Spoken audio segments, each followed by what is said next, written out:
According to the World Health Organization, our favourite health organisation, there's a condition called post-COVID-19 condition, commonly known as long COVID.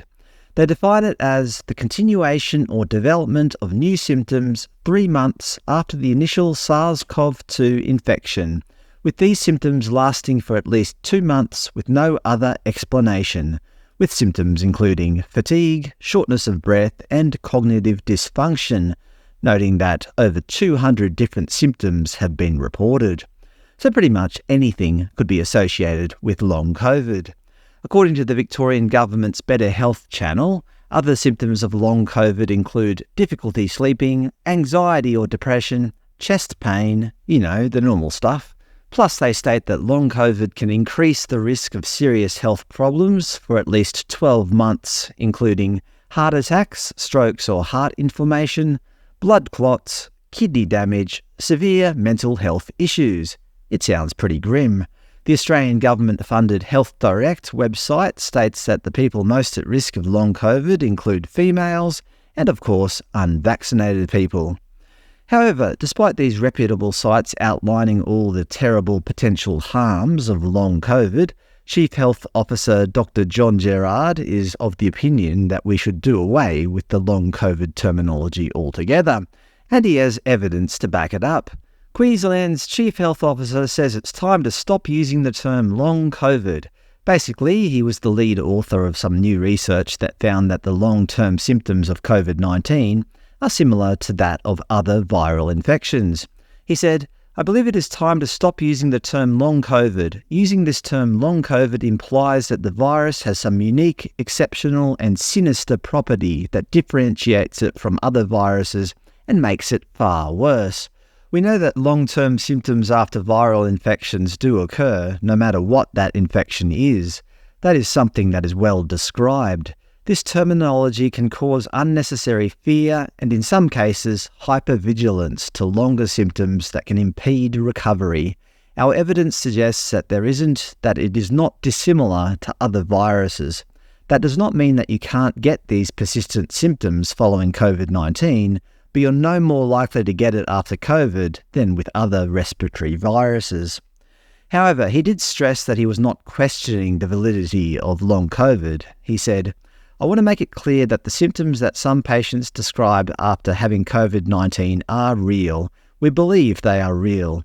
What we are saying is that the incidence of these symptoms is no greater in COVID-19 than it is in other respiratory viruses, and that to use this term long COVID is misleading. Post-viral syndromes do occur. We're absolutely saying that it does exist. We see it with Ross River virus. Clearly, we see it with influenza as well.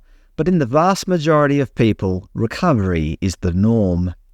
This is the special early release of the research findings, which I won't go over here. I'll link to it below. The research will be presented at the European Congress of Clinical Microbiology and Infectious Diseases in Barcelona in April. Of course, many articles and commentators have come out in opposition of Dr. Gerrard's findings. The conversation, why scrapping the term long COVID would be harmful for people with the condition.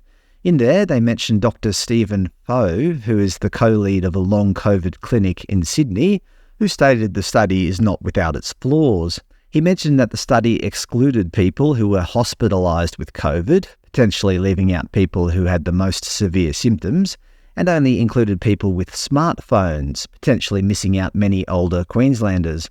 He also noted differing levels of vaccination against COVID, 90%, and influenza, 40%, which may have influenced the findings. Professor Philip Britton, a paediatric infectious diseases physician and a member of the Long COVID Australia collaboration, said, "The conclusion that it is time to stop using terms such as long COVID is overstated and potentially unhelpful.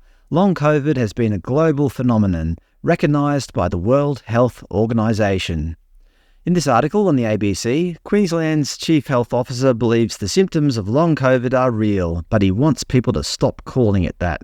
They conclude, "If Dr. Gerrard is guilty of anything, he's perhaps optimistic to think the term long COVID can be easily wiped from the lexicon when a quick Google search shows more than 5 billion references."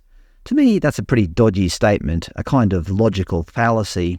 If I go to Google and search for, say, lizard people, I get 142 million results. Does that prove or disprove the existence of lizard men? Obviously not. They also pull at the reader's heartstrings by giving a sombre example, and perhaps he should be mindful of those affected, such as Maquette, who used to be a runner, but now uses a wheelchair after living with debilitating symptoms for 701 days. She fears abandoning the term long COVID would deny sufferers their voice. It's like taking away our identity. Dr. Bernard Hsu, who runs several long COVID clinics from his Victorian practices, also criticised Dr. Gerrard's findings. He said, "By properly diagnosing patients with long COVID, it acknowledges and validates their suffering. As doctors and scientists, we need to be faithful and truthful in what we are dealing with. Using the term long COVID appropriately and explaining to the patients forms part of our duty of care. By saying long COVID is not unique, we are almost saying COVID-19 itself is not unique. I think that's an understatement. It is important to highlight the need to care for these patients and not to downplay their suffering." I find it interesting that a number of these doctors criticising the research also run long COVID clinics. Some would argue that means they have more experience with the condition, but couldn't we also argue that they have a vested interest? I mean, if you run a clinic that specialises in long COVID, and then some research comes along saying it's no worse than other forms of post-viral syndromes, then surely that could potentially hurt your business, right? That said, who am I? I'm just a layperson. But clearly Dr. Gerrard is not a nobody. He's a chief health officer. He's not denying the symptoms, just stating that the research found that the symptoms of long COVID are not significantly different to other post-viral syndromes. What about those patients who can't access long COVID clinics because they had the flu or Ross River fever or some other virus? Why not create post-viral syndrome clinics? Then perhaps everybody's suffering can be validated.